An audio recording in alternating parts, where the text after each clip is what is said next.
to start out with, in 2 minutes or less, describe a real-life situation, real experience that they've had in which the law of unintended consequences caused more harm than good. And we'll start with Professor Ackerman. You bet, appreciate that. So a real-world situation will be my wife and I with healthcare insurance. And what we saw is we saw our healthcare premium go up by about 47%. And how come it went up by 47%? Because the federal government passed a law that said that every healthcare policy sold had to have 10 mandated benefits. Now, some of these we don't need.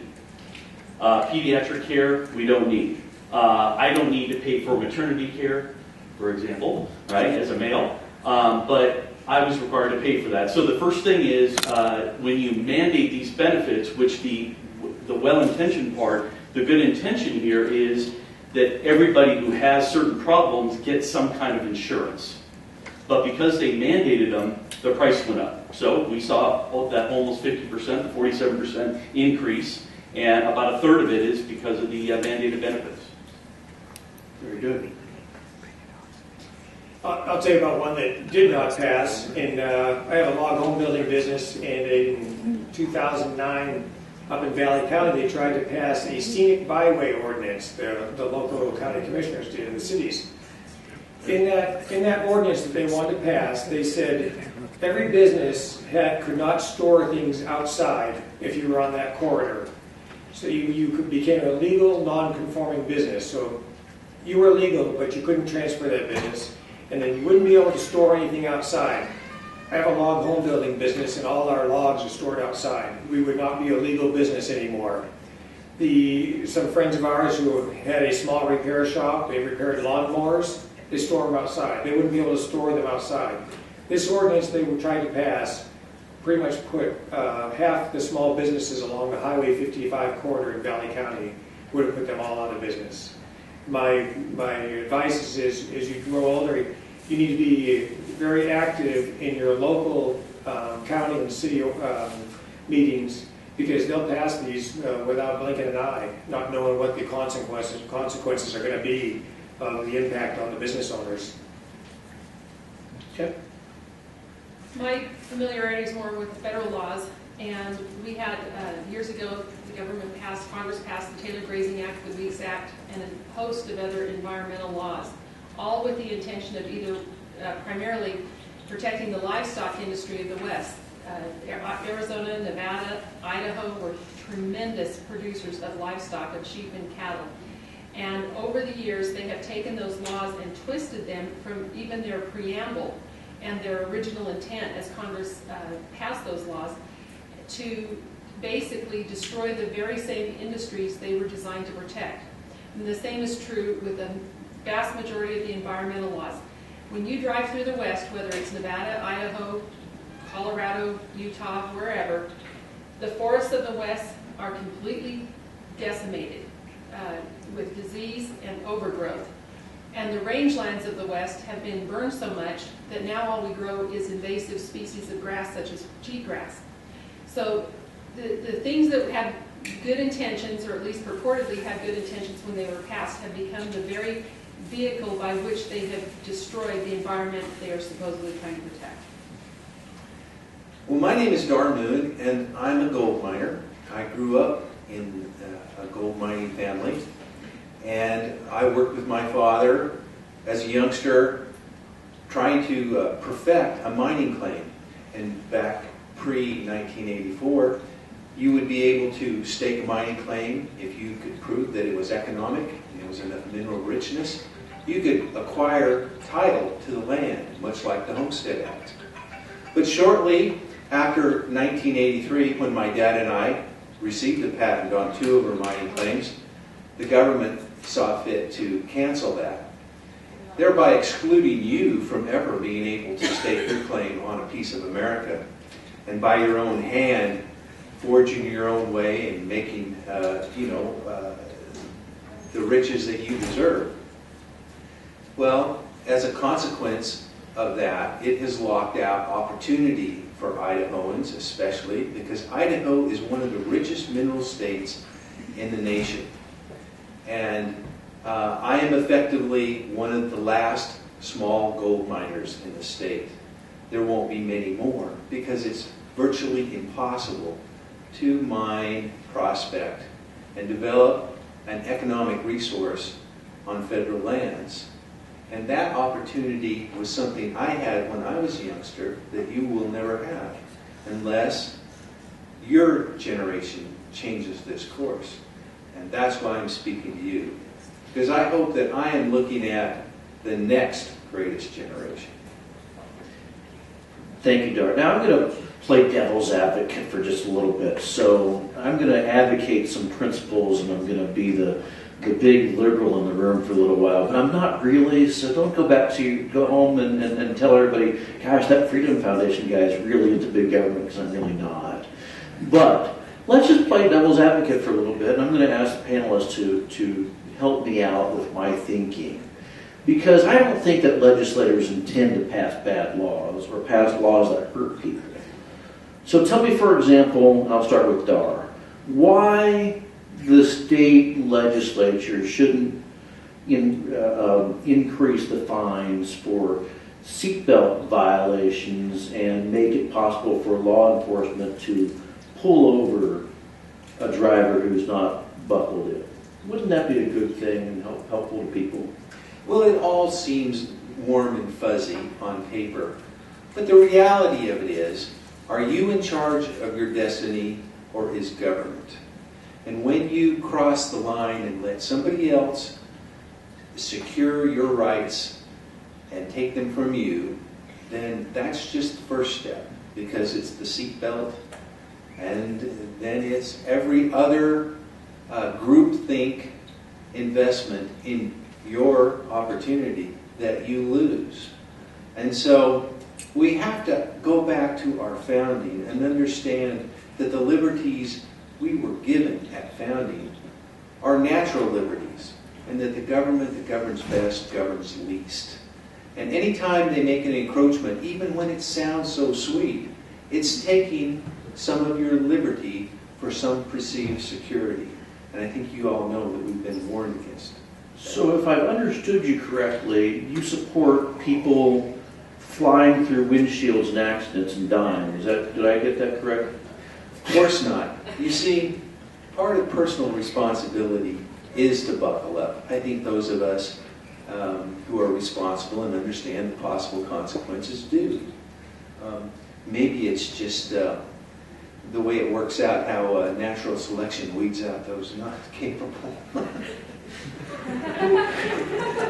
Who else wants to follow that? Well, I think, insurance rates guide. There's a reason why insurance rates are what they are, right? I mean, if you exhibit good behavior, then your premiums go down. So I would argue it's simple incentive. I never give my students extra, like I was telling folks yesterday, I'm like, like I told you all, I said, I don't give my students extra questions for free. If they do the extra work, they get extra points. So if I act more responsible while driving, my rates tend to go down. I'm incentivized, I'm saving money. But explain to me what could possibly be the unintended consequence of telling people they have to wear a seatbelt. Well, I think Dar hit it on the head, and that is, what's the next question? Because if you think about something that is well-intentioned and certainly has been shown on safety, something like texting, right? Clearly, the distraction is a huge issue. And guess what? Premiums go up when people have accidents because of distractions.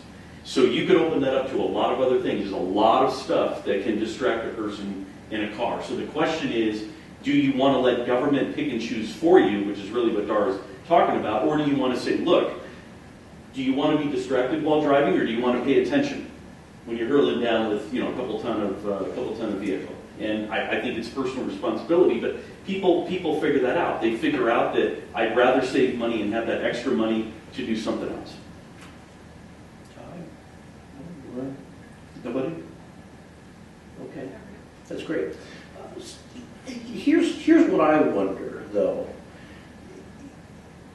If you have, for example, a society where if I eat too many cheeseburgers and I have diabetes and I go to the hospital Wouldn't it have been better if somebody had stopped me from eating? So if I walked into Burger King, they should have, I would imagine, been able to say, Mr. Hoffman, I'm sorry, you've had way too many cheeseburgers this month. And then stop me from doing it, and maybe even incentivize me with a tax credit or something to exercise. Wouldn't that be a good thing for society? I mean, I guess I'll Tell just... me I'm wrong. I'll just draw. Here's why you're Tell wrong. me I'm right. Here's why you're wrong. In a market, you can voluntarily get the incentive, a voluntary incentive, and for anything to happen voluntarily in a market, for any exchange, both sides have to benefit. It's voluntary. If it's done by government rule, then it begins with you shouldn't have eaten as many cheeseburgers, and we're going to punish you. And that punishment becomes more and more difficult, and it becomes more restrictive on your personal behavior. So the problem is you open the door. It does go back to what Dar said. You open the door to force, to coercion. Whereas if it's voluntary, you can choose not to drive. It's difficult, but you can choose. There is a voluntary aspect to it. This conversation comes up in the, I serve on the Board of Agriculture in Nevada, and we have a lot of organic farmers who we all support. But there is a contingent of that group that are, I call food Nazis, in that they want to tell us everything that we have to eat and make sure there's an ounce of pesticides or anything else on that food. But the debate comes up, the way you deal with that is you market your product as being a better product, and you go down to Whole Foods and charge a fortune for it and sell your product. And if people want to buy that, then that is their decision. But you can deal with it through market forces rather than coercion. I keep hearing all this market stuff, and I don't know if I'm really buying it. Help me out here, because I for example, Mayor Bloomberg in New York identified a problem, a cataclysmic problem, which I think deserved some kind of acknowledgement and even praise for having come forward with this wonderful thing. He recognized that people were drinking sodas, big sodas. You know how many calories are in a giant, what do they call them, big gulps? They're like 1,000 calories. You can die from some of those things. He proposed that people not be allowed to buy a large soda. So what's wrong with that? Why can't government step in and say to people, hey, sodas are too big. Stores no longer allowed to sell them. Restaurants serve water instead. Why can't government do that? Well, you know, Wayne, that's fascinating. Why do you hate thin people so much? Well, I really shouldn't, because I've got an extra tire or two myself. But it kind of boils down to the fact that I don't believe that people are stupid. I know there are a few stupid people out there. But if a society is to operate, we all have to operate independently. And we have a certain responsibility for ourselves, and we have responsibility for others. But that doesn't mean that the government has responsibility. Because what happens when the government makes you irresponsible? You continue to drink more soda. You become obese, and then there's a healthcare system to protect you, or some sort of false safety net.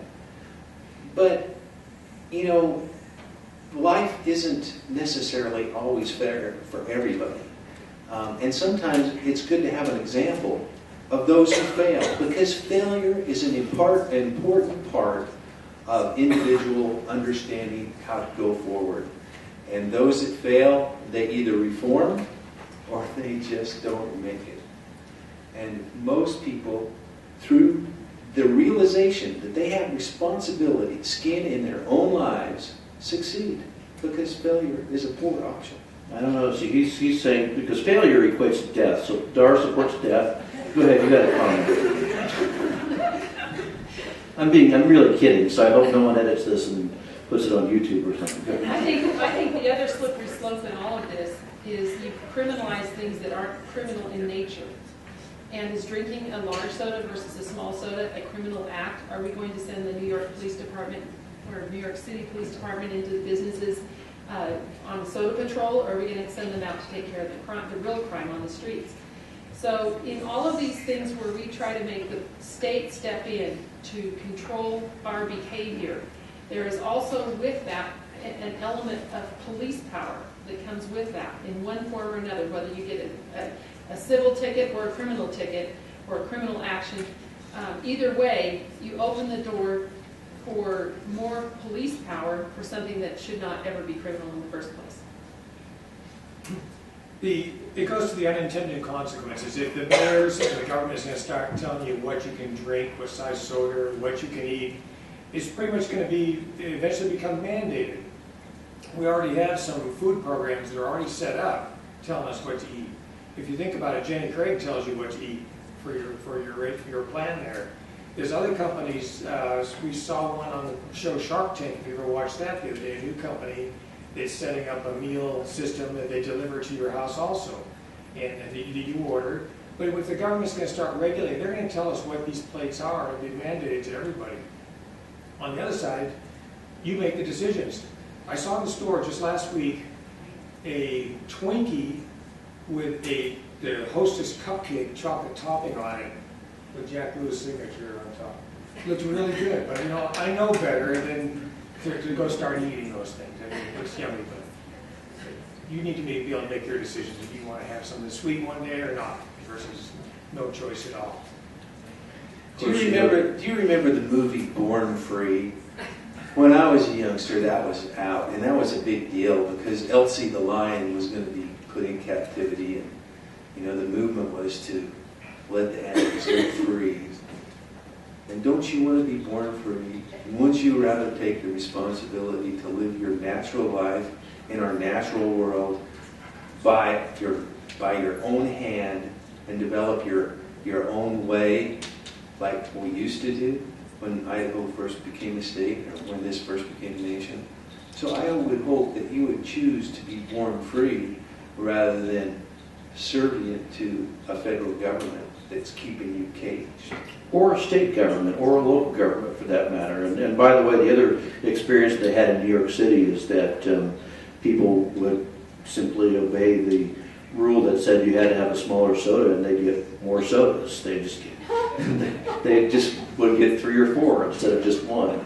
It made it a little more inconvenient, but still.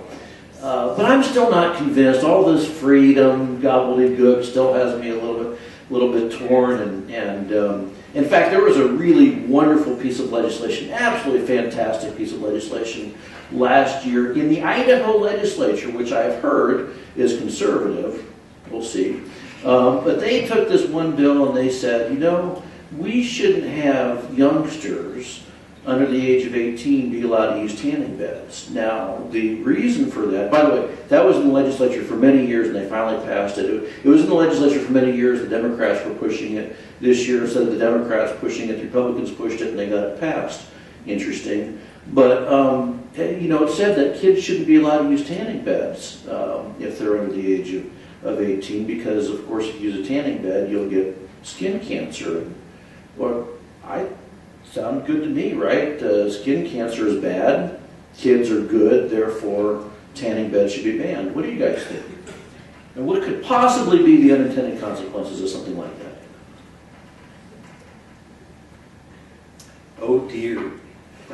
Well, here I'm going to have to look back again to see how it was in my day when you peeled your shirt off to start picking in the gold mine and digging, and you got a natural tan. And, all the things that we try to emulate in our modern world were naturally done when we had to work in the real world. And so we've sprouted all of these kinds of issues, all these phony deals that aren't important. If you want a tan, I don't care if you go get your tan in a tanning booth, but I'm more of a proponent of, go out there and when I was younger, kids would hold beads and the girls would be in their bikinis and guys would get a tan in their swimming suit or whatever. So, there's always a way to work things around. And it's another opportunity here for government to tell you what to do. The other problem is sometimes you're just shifting the risk. So, for example, a lot of economists, we've looked at studies on seatbelts. And we say, okay, the driver, the passenger in the vehicle, those deaths, those accident, injuries go way down. But at the same time, what went up? Pedestrians getting hit. Why? Because a person feels driving maybe a bit more invincible, they can go a bit faster, and that puts more risk to people walking, pedestrians. So pedestrian deaths and injuries have gone up at the same time. So are you helping the drivers? Yes. But in a way, you're shifting the damage. So you make one safer, you make another unsafe. I'm not saying that tanning beds for kids would be good. I mean, we certainly wouldn't let our niece do it. She's 15 years old. But here's the thing. At least there is some kind of management there. In other words, a kid in a tanning bed versus a kid just out on her own or out on his own with kind of no control. So, are you really getting rid of all the risk? That rule may just shift the risk somewhere else. It may encourage a different kind of behavior that actually could end up being more risky or could hurt somebody else. Well, can I add on to that, Steve, just a little bit? The best way to assimilate vitamin D is through sunshine. Now, I don't know if tanning beds do that, but as we grow older, we're finding that more and more people have osteoporosis. They didn't assimilate enough vitamin D in their younger years, whether they were, living inside our constructed world and not out in the environment. So here again, we have an unintended consequence that has developed over a long, long time, and the results are quite devastating for a lot of people with osteoporosis.